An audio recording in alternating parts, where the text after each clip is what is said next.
Merci de m'interroger sur les commencements, mais je dois vous dire que ce que nous faisons sur cette terre, nous avons parfois l'impression que nous le faisons de notre propre volonté, mais il y a toujours une volonté supérieure qui nous guide, qui nous donne l'idée et parfois aussi qui nous donne les moyens d'arriver. Géopolis, j'ai toujours pensé, et je crois que j'aurai peut-être jamais le temps de tout dire. Ça a été d'abord, au début, une impression puissante. Je suis, pour ceux qui ne le savent pas, je suis un enfant des miniers.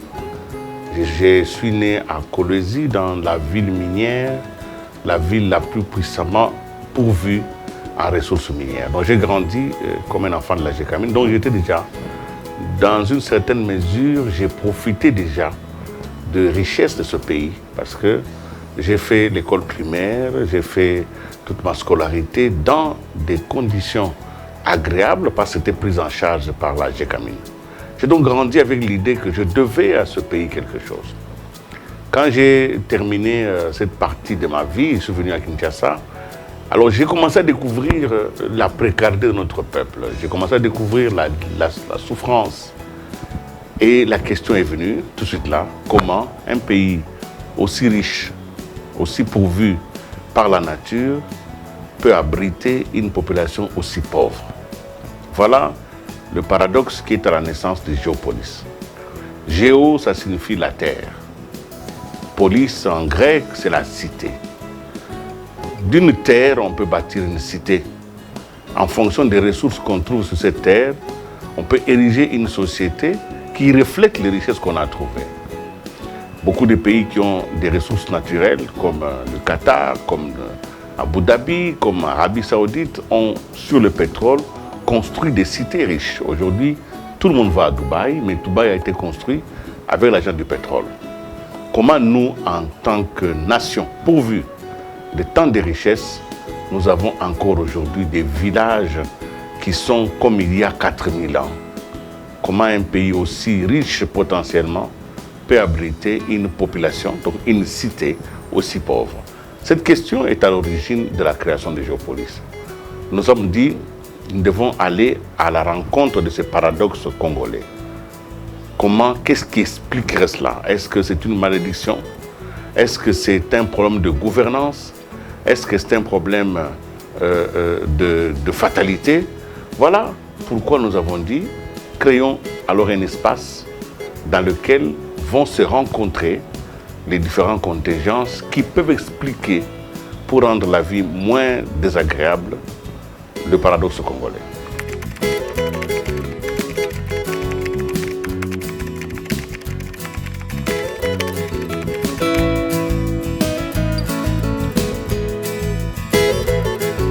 En 15 années d'existence, Géopolis a eu ses lettres de noblesse parce que nous pouvons humblement dire que nous avons été les précurseurs de la presse sur les ressources naturelles.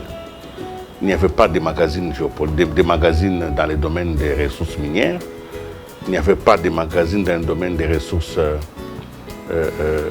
pétrolières, et même dans le bois.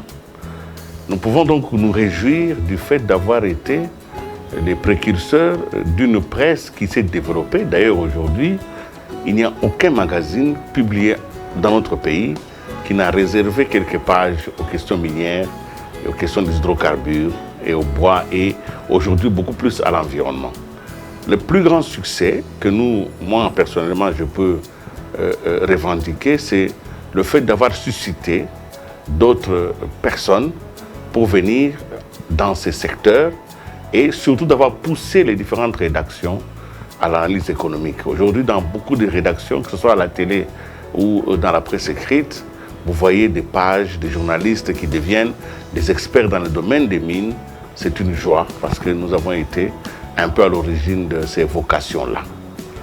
Mais sur le plan professionnel, le magazine a connu un très grand succès au début parce que sa valeur dépendait de l'embellie même des ressources naturelles. Nous avons donc créé le magazine en 2006. Nous avons vécu 2007 avec beaucoup de joie. Mais en 2008, il y a eu une grande crise mondiale qui a brisé l'élan du secteur des ressources naturelles. Ce qui fait que la plupart des miniers qui étaient venus enthousiastes ont renoncé malheureusement à beaucoup de budget de communication. Nous, en tant que magazine, nous avons souffert de là. Nous avons vu nos coûts de production ont beaucoup augmenté, mais nos recettes ont sensiblement diminué. Le magazine donc s'est adapté et nous commençons progressivement à sortir la tête de l'eau.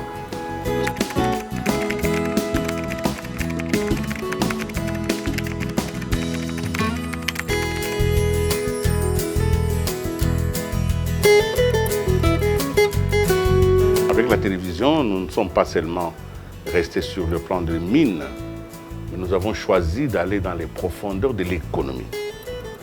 Nous avons pensé, nous avons compris qu'on ne fait les mines, on ne fait le pétrole, on ne fait le bois que pour alimenter une activité essentielle qui est l'économie. Géopolis Télévision a étalé au-delà. Nous prenons en charge la question minière, nous prenons en charge la question des hydrocarbures, nous prenons en charge la question politique parce que Géopolis Hebdo est allé vers la politique, mais nous entrons dans les fondamentaux de notre économie. Aujourd'hui, avec le développement de nouvelles technologies et l'imitation, l'immigration qu'il y a, avec l'appel de l'économie verte, aujourd'hui avec les climats, la question du climat, avec les OMD, les objectifs du millénaire, mais avec les ODD aussi, nous sommes d'une manière ou d'une autre impliqués dans la prise en charge de toute l'actualité relative à la production, à la distribution, voire même à la consommation des biens de première nécessité ou des services. Géopolis Télévision va devenir une télévision d'analyse économique. Nous allons essayer d'approfondir au quotidien les relations qui existent entre l'homme et son milieu quant à la capacité qu'il a de transformer celui-ci pour survivre. Notre pays a une vocation de puissance et notre pays est au cœur de toute la stratégie économique mondiale aujourd'hui. Nous possédons dans ce pays les ressources nécessaires à la mise en place des économies d'échelle. Aujourd'hui, nous sommes dans la révolution technologique avec l'avènement de la voiture électrique. Notre pays est parmi ceux qui vont participer à cette mise en place. Nous avons aujourd'hui la production de l'électricité qu'on appelle la biomasse. Ça signifie l'électricité venant du milieu des bois. Notre pays est pourvu. Nous avons le deuxième bassin le plus important du monde. Donc nous sommes quand même dans un pays qui a à lui-même un potentiel énorme et qui a les réponses de l'économie d'aujourd'hui et de demain. Nous, en tant que médias, nous devons nous élever, nous devons affiner nos concepts, nous devons rentrer dans les profondeurs pour que notre pays soit non seulement un pays qui donne les ressources, mais un pays qui donne l'essence. C'est-à-dire, nous devons être nous-mêmes capables d'expliquer ce qui se passe dans notre pays. Voilà, là, c'est que notre humble ambition pour Géopolis Télévision.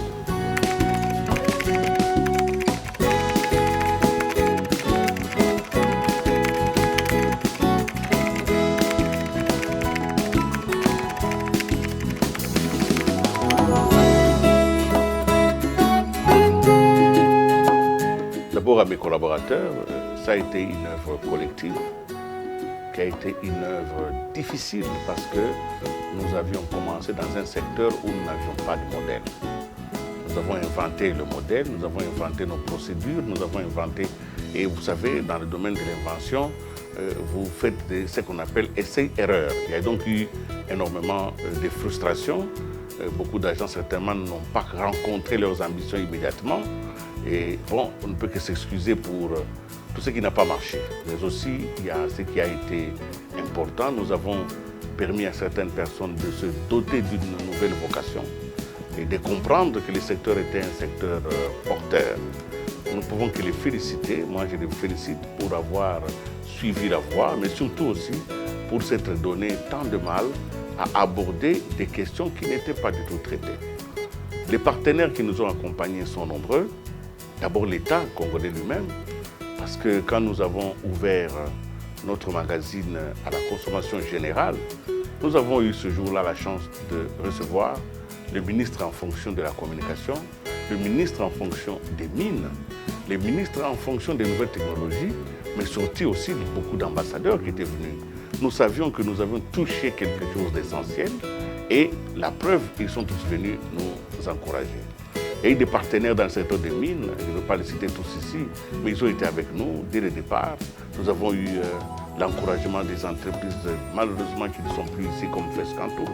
Nous avons eu Tenke Fungurume, nous avons eu DSMP, nous avons eu Kamoto KCC, nous avons eu beaucoup d'entreprises minières qui avaient compris le désir que nous avions d'accompagner.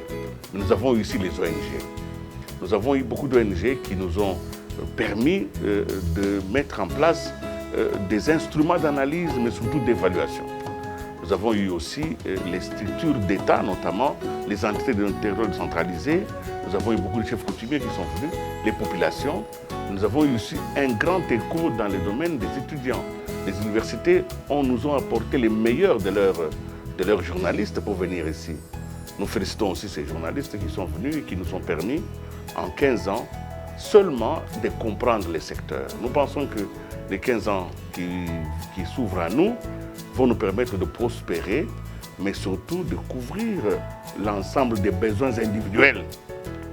Parce qu'il faut que chacun vive de son métier et que ce métier puisse lui rendre les hommages qu'il mérite. Donc, pour tous les agents qui sont avec nous, déployons les efforts pour faire de Géopolis Télévision une télévision à succès, une télévision qui rassure, mais une télévision aussi qui fait vivre.